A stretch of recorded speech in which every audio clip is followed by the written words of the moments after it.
MD drugs સાથે એકને ઝડપી પાડ્યો હતો તો ડ્રગ્સની ડિલિવરી થાય તે પહેલા જ આરોપી ઝડપાયો છે। No drugs in Surat city અભિયાન ચલાવી રહેલી એસઓજીની ટીમે બાતમીના આધારે મુંબઈથી લવાયેલ એમડી ડ્રગ્સનો જથ્થો સુરતમાં સપ્લાય થાય તે પહેલા જ એમડી ડ્રગ્સ સાથે લિંબાયત ખાતે રહેતા આસિફ શેખને ઝડપી પાડ્યો હતો અને તેની પાસેથી એમડી ડ્રગ્સ રોકડા રૂપિયા મોબાઈલ સહિત 36 લાખથી વધુની મત્તા કબજે કરી કાયદેસરની કાર્યવાહી હાથ ધરી હતી। ગઈકાલે રાત્રે એસઓજીની ટીમને એક માહિતી હતી કે આસિફ અબ્દુલ રશીદ શેખ કે જે લિંબાયતની અંદર પદ્માવતી સોસાયટીમાં રહે છે અને મૂળ બાંદા યુપીનો વ્યક્તિ છે, તે મુંબઈથી એમડીનો ડ્રગ્સ લાવી અને છૂટક વેચાણ કરે છે। તો ટીમ જ્યારે વોચમાં હતી એ દરમિયાન આસિફ શેખ છે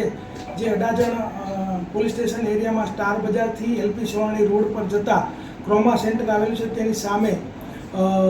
પકડાઈ ગયો અને એની પાસેથી 352 ગ્રામ કે જેની કિંમત 35,21,000 રૂપિયા થાય છે અને તેની પાસેથી 89,900 રૂપિયા રોકડા એટલે ટોટલ મુદ્દામાલ જે છે 36,31,000નો એ ઝડપી અને એસઓજીની ટીમે કાયદેસરની કાર્યવાહી કરેલ છે। એમડી કઈ જગ્યાથી લાવ્યા હતા અને કઈ જગ્યાએ વેચાણ કરતા? એમડી જે એને પ્રારંભિક પૂછપરછ કરી તો એ એમડી મુંબઈમાં સાયણ વિસ્તારની અંદર યોગેશ ઇંગ્લે કરીને જે વ્યક્તિ છે એની પાસેથી એ લાવતો હતો અને આ માલ પણ એની પાસેથી લાવેલો હતો।